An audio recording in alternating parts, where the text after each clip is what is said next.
right, it's good to be back in Las Vegas, city that was very good to the Trojans last season. Good to see everybody.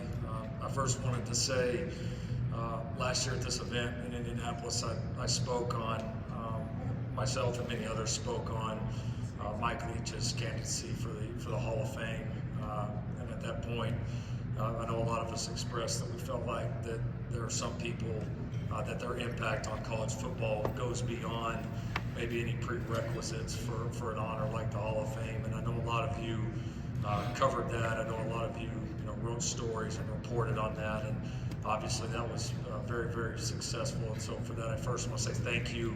I also would like to kind of stay in that lane and really advocate for the candidacy of Pete Carroll into the College Football Hall of Fame. I know he's one year short on the requirement, but hard to imagine a guy that's had an impact like Coach Carroll had on college football, and it's a little difficult for me, and I think a lot of my colleagues, to imagine a Hall of Fame that exists without him and his impact. And I don't come to you as the head coach at USC just solely for that reason, but just as a fan of college football and somebody that watched Coach Carroll's teams and watched the way that he interacted with his players, the way that he impacted our sport. And so just something I believe is the right thing to do, would be great for our game and great for our Hall of Fame. With that, it's great to be back here at the beginning of the season, a season that we're very, very much anticipating. Year 2 in the Big Ten, and so much excitement within the walls right now of USC football.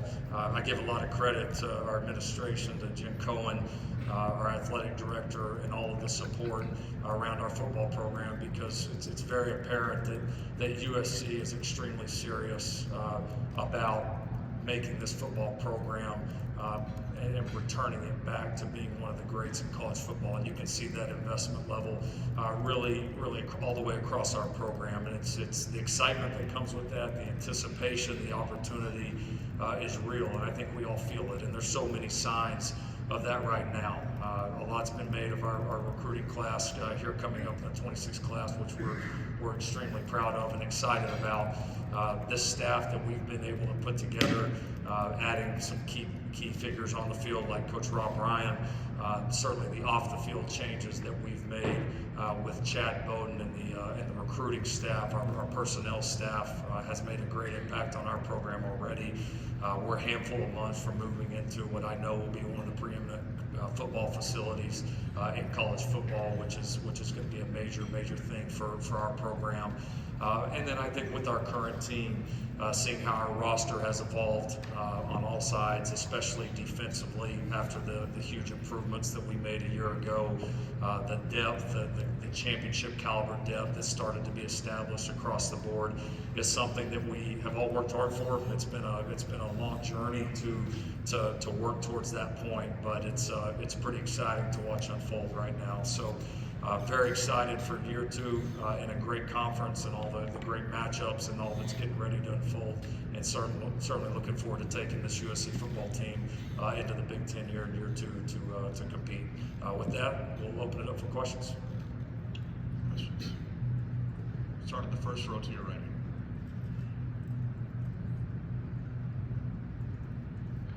Kenneth Bailey, touchdown to tangents.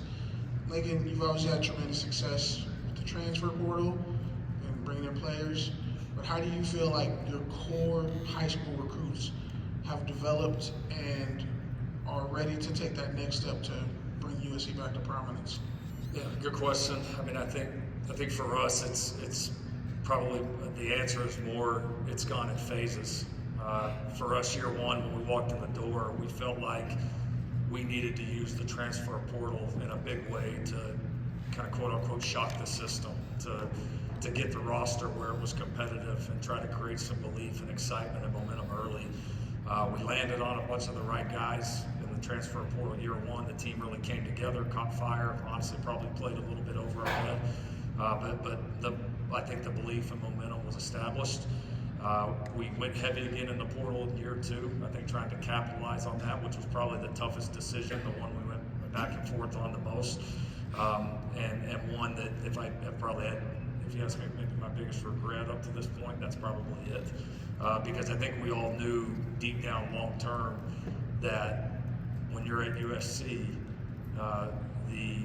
the core, I think, values and I think the core beliefs in terms of how you build a program is always going to start from your high school recruiting, specifically in Los Angeles and in Southern California, and branching out all over the country, and then your ability to develop that, and then supplementing it at times with the portal, and that's where we want to be long term. It's where we've always wanted to be long term, and I think that's why you're seeing us recruiting the way that we have, in the last year and a half. I mean, it's really gone to another level, and and we're really excited about it. And with that, building a staff like we have Super Bowl champions, we have guys that have accomplished just about everything that you can in the game already that are a part of our staff. I mean, some of the best coaches in ball, and we're fortunate to have those guys with us. And so when you combine that talent with the ability that we have to develop, you start to see why there's so much excitement within the walls right now. Coach, far back on your right side. Hey, Coach, Connor Morissette, USCFootball.com. Do you have an update on DJ Wickfield's eligibility, and when are you hoping to get a resolution on that? Yeah, Connor, no specific updates right now. A process that is that's ongoing right now. I wish I could comment on it a little bit more, but it's one of those that we've got to let it play out. But we've he's been a full participant, up to any limits that have been established, and looking forward to that process hopefully wrapping up here pretty quick. Coach, on the left side here, second row. Harry Riggs with the Spanish radio broadcast for USC. Coach Riley, the 2026 class has an enormous amount of hype around it. Why would you tell people not to sleep on the 2025 class for the USC Trojans? Well, I think that we're getting ready to get our opportunity to prove that right now. And I think there has been so much excitement about the 26 class, and in some ways maybe publicly it's overshadowed some of these guys. But I think once you see these guys get on the field, once you watch them play this season and beyond, I don't think that will exist as much. We're very proud of that class. Fortunately for us, several of those guys were able to come in midterm, be a part of spring practice, and certainly there are a handful, more than a handful, a large number of players in that 25 class that have an opportunity to impact us in a very positive way quickly. And so looking forward to unveiling those guys this fall. Coach, first row, far right side. Coach Ken Thompson, SportsX Radio, also KSHP, an affiliate of USC football out here in Las Vegas. Wanted to get your take on UNLV transfer Jaden Mava, who of course is your starting quarterback at least as of this point. Wanted to just get your your recollection as far as his maturation moving forward, and what do you see from Jaden as far as him transferring from UNLV and then going there to Southern Cal, how he's matured, and what you expect from him this year? Really proud of Jaden. I mean, he started 4 games for us last year, all 4 against good football teams, all 4 against really good defenses. He gave us a chance to win all 4. We were able to pick off 3 of them. Made some huge plays, made some unbelievable plays in those games, showed a lot of resiliency, a lot of toughness. His arm talent, the decisiveness in which he plays and how he sees things is really unique, and has a chance to be really special. We've really focused in on, I think, 2 big areas this offseason. I think him continuing to find his voice as a leader, which he's really grown and I think matured and really become more comfortable with. And then I think the second for him, like a lot of young quarterbacks that we've had that ended up being pretty solid players, is making sure that your mistakes, don't kill us, right? Sometimes as a quarterback, a lot of times it's, yes, you want to have the great plays, but how bad are your bad plays, right? And if your bad plays are incompletions or throwaways or occasionally taking a sack, like you can still win with that. And so I think his maturity as a player and understanding that, I think will all but grow. And because once he harnesses that, I mean, you saw what this guy did against some pretty good groups. He's got a chance to be a really, really special player. So it's been fun to work with him. He's humble, really hard worker, and has the respect of everybody in our building. Coach, third row, on your left. Coach, Jamal Magny, LA Fanbase Network.